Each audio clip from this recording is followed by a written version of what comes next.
ठंडा नाला कलंदरों का गांव है। घोड़ा, खच्चर, गधा, बकरी आदि जानवर पालना इनका पुश्तैनी काम है जो आज भी जारी है। तमाशा दिखाने वाले मदारी अब रहे नहीं। दशकों पहले यह धंधा बंद हो चुका है। एक समय था जब ठंडा नाला के कलंदर लोग जिन घोड़े, खच्चर, गधे को तैयार करते थे उनकी बड़ी सप्लाई फौज में होती थी। समय बदला, काम बदला, लेकिन नहीं बदली कलंदरों की जिंदगी। सुनिए गांव के लियाकत अली को। ठंडा नाला में मौजूद हूँ और लियाकत अली जी हमारे साथ हैं। आप सरकारी ठेकेदार हैं, कॉन्ट्रैक्टर हैं और इसी गांव के बासिंदे हैं, यानी कि उसी कलंदर समाज से आते हैं, मुस्लिम समाज से आते हैं, जिसकी बिरादरी ठंडा नाला में है। और पूरे गांव के बारे में हमको विस्तार से बताएंगे। बसासत कब की है, लोग किस तरीके से क्या काम करते हैं और जो पुलिस की छापामारी कार्रवाई हो रही है उससे जो छवि निकल कर आ रही है ठंडा नाला की, वो ना सिर्फ जनपद ऊधम सिंह नगर के लिए बल्कि उत्तराखंड के लिए वो ठीक नहीं है। सर ऐसा है, यहाँ सभी लोग जो है पहले से घोड़े खच्चर का व्यवसाय करते थे। जैसा कि हमारे ये घोड़े खच्चर हैं, इससे 80 नस्ल का बच्चा पैदा करना खच्चर। अच्छा। वो आर्मी को प्लस भट्टों पे सप्लाई करते थे। अच्छा। उसकी मांग आने के कम कारण के तो ये थोड़ा धंधा कम हो गया और लोग मजदूरियां करने। तो ये जो घोड़े मैं देख रहा हूँ, यहाँ से आपके आर्मी के लिए भी सप्लाई होते थे? जी, पहले आर्मी के लिए होते थे। आर्मी ने एक्चुअली अपने फार्म बना लिए हेमपुर, काशीपुर, तो वो अपनी नस्ल पैदा करने लगे। अच्छा। तो अब आर्मी में ना जाके अब लोकल में जाते हैं, पहाड़ में, जैसे केदार वगैरह में खच्चर हैं या और कहीं। हाँ। तो ये हमारा मेन व्यवसाय था। उसके बाद लोगों ने थोड़ा थोड़ा अपना मजदूरी या और कुछ थोड़े काम में हो गए। इस बीच में वो जो कलंदरी का काम था, खेल तमाशे का काम, वो लोग भी करते थे आपके यहाँ के काम? जी जी, ये काम लगभग 1980 तक था। उसके बाद से सब लोगों ने खत्म कर दिया था। अच्छा। 1974 में इंदिरा जी आई थी, तब हम यहाँ पूरी तरह से स्थापित हो गए थे। उसके बाद डैम अंदर या बाहर हुआ करते थे, डैम नहीं था जी। तो उसके बाद से वो लोगों ने सब काम छोड़ दिया। फिर ये घोड़े खच्चर का काम या मजदूरी का ही काम एक मेन रह गया था। बीच में आके कुछ लड़के गलत कामों में लिप्त हुए। मेरे पिताजी ने जो है 2011 में उनकी लिखी शिकायत दी, पेपर में भी, चौकी में भी। कुछ कार्रवाई हुई, थोड़े दबे, लेकिन वो फिर थोड़ा चलने लगे। उसके बाद से अब 2021-22 में हमने भी इस लोगों को प्रयास करा, जब ज़्यादा गांव में पुलिस का आगमन हुआ तो कुछ लोगों की वजह से गांव बदनाम हुआ है। उस गांव के ये है कि अब इसमें मजदूर कश लोग हैं। आप देखोगे झोपड़ियाँ टूटी फूटी हैं, जंगल में जाते हैं 300-250 की दिहाड़ी पे लिए। अब ऐसे में पता लगा गलत लोगों के साथ इन पे अगर जास्ती होता है, कई बार पुलिस आती तो अच्छे भी लोग उसमें टच में आ जाते हैं। तो एक तो आपके चैनल के माध्यम से हमारा सबसे पहले ये रिक्वेस्ट है शासन प्रशासन से जी कि जो गलत है उन्हें चिन्हित करें। हम भी उनके खिलाफ हैं और हमारा पूरा प्रयास है कि हम या तो उनसे लास्ट ऑप्शन रखते हैं, सही रास्ते पे आ जाएं। नहीं आएंगे तो हम खुद कप्तान साहब के पास जाके, मतलब पुलिस जो ये कह रही है कि कुछ लोग अपराधी हैं जी, कुछ लोग ठगी में, तंत्र मंत्र में या अन्य गलत गतिविधियों में इन्वॉल्व हैं, पुलिस की वो बात सच है? हाँ, सच है, उसमें कोई दो राय नहीं। पुलिस यहाँ बाहर के प्रदेशों के आती छापामारी करती है। मैंने इनसे पूर्व जो कप्तान थे, मैंने लिखित में उन्हें दिया भी था ये शिकायत कि सर हमारे गाँव में ये हो रहा, आप इस पर कंट्रोल करें। कुछ हद तक हुआ कंट्रोल, फिर वो थोड़ा सा हो गया। कितने लोग ऐसे होंगे जो इन्वॉल्व होंगे इन चीज़ों में? अब ये अभी तो जो दिखाया जा रहा है वो ये बताया जा रहा है कि पूरा का पूरा ठंडा नाला वो अपराधियों से भरा हुआ है और ठंडा नाला की जो तुलना है वो झारखंड के जामताड़ा से की जा रही है। नहीं सर, वो तो एक बहुत बड़ा हाई फाई करके दिखा दिया है।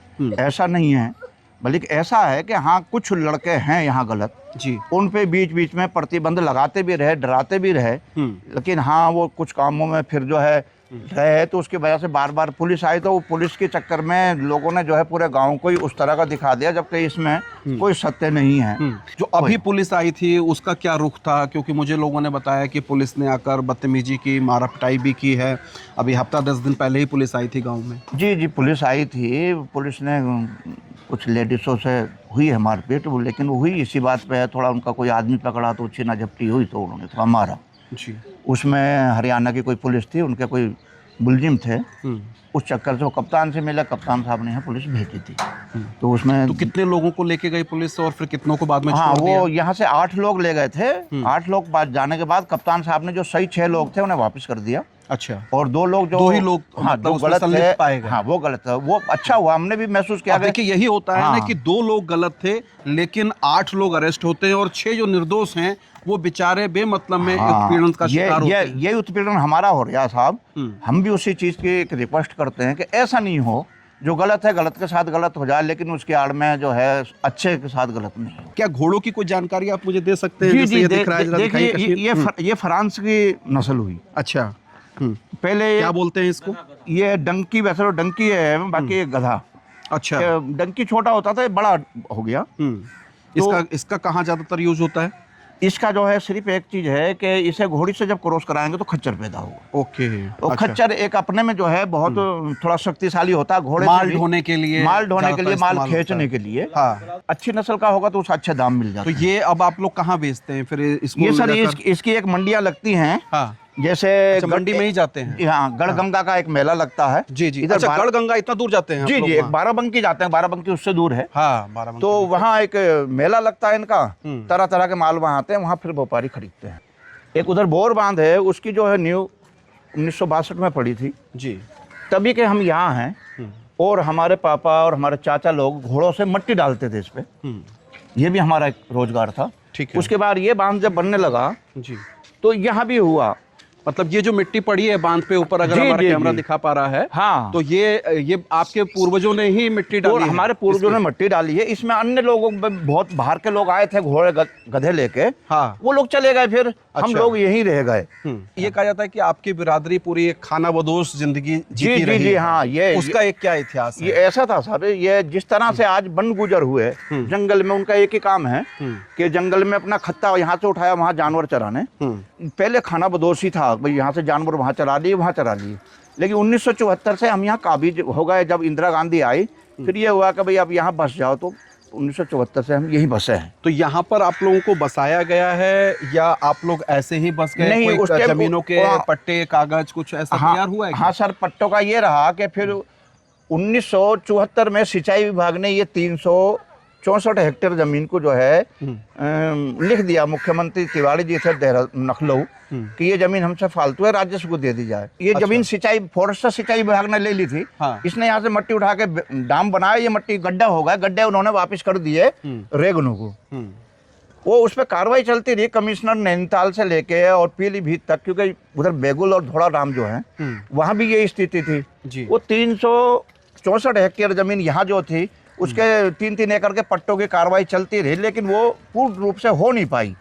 तो उस बैराज से, बोर बैराज से लेके हरिपुरा बैराज तक की 364 हेक्टेयर जमीन इसी तरह है। अभी आबादी में दर्ज है, आबादी में पट्टा उट्टा नहीं है, आबादी में। आबादी उसके बाद बंदोबस्त हुआ तो बंदोबस्त वाले इसके जो है वो आबादी। सरकारी सुविधाएं यहाँ पर क्या क्या हैं आपके पास? सरकारी सुविधा में सब सर, एक तो रोडें हो गई, लाइट हो गई, और ये ग्राम प्रधान द्वारा ये नल लगा दिए गए पीने के पानी के गहरे वाले। तो ये वृट आप लोग ही यहाँ तैयार करवाते हैं? जी जी, है ना? हाँ। और मुख्यतः इसी का व्यवसाय? इसी का व्यवसाय है। इसी का। ये आपका है? ये छोटे भाई है, इनका है। जी हाँ। मैं कैनाल विभाग में सर्विस करता हूँ। हाँ, अच्छा। तो ये कितने आप लोग यहाँ रखे होंगे? 8-10 हैं। 8-10 हैं। हाँ। अच्छा, तो ये कितने में जाता होगा एक जो बिकता होगा? तो ये 40-50 हज़ार, जो अच्छी नस्ल हुई वो 40-50 हज़ार, छोटा हुआ तो 15-20 हज़ार। तो साल भर में कितने आप लोग तैयार कर देते हैं? अब ये तो सर ऊपर वाले की देन है। अच्छा, तो यही आजीविका का यही साधन है मुख्यतः आपका? नहीं, जमीन भी है, थोड़ी जमीन है, मजदूरी करते हैं। क्या कहना चाहेंगे गांव के बारे में? क्या कहना चाहेंगे? गांव का ये है साहब, 2-4 लोग गलत काम करते हैं, उनके कारण जो है पूरा गांव बदनाम हो रहा है। ये नहीं होना चाहिए। और घर कच्चे ही हैं सारे? घर कच्चे है ना? ये तो कोई ये जो प्रधानमंत्री आवास योजना चलती है उसके तहत आप लोगों को घर वगैरह नहीं मिल पाए? कुछ नहीं मिला। अच्छा, कच्ची जमीन में नहीं मिल रहे। ये बड़ी विडंबना है। देखिए दर्शकों कि ये काफ़ी दशकों से, यानी कि सन 74 के आसपास से यहाँ पर स्थायी तौर पर रह रहे हैं। इससे पहले खाना बदोश ज़िंदगी हुआ करती थी यहाँ के गांव के लोगों की, लेकिन चूंकि ये ज़मीन पर मालिकाना हक नहीं है, इसलिए जो सरकारी सुविधा आवास की है, टॉयलेट बाथरूम की है या अन्य सुविधाएं हैं वो नहीं मिलती हैं। अब सरकार इन लोगों से वोट ले लेती है और इनके वोट से ग्राम प्रधान से लेकर जिला पंचायत से लेकर विधायक से लेकर मुख्यमंत्री तक चुने जाते हैं, सांसद तक चुने जाते हैं, लेकिन सरकारी जो सुख सुविधाएं हैं उनसे ठंडा नाला वंचित है।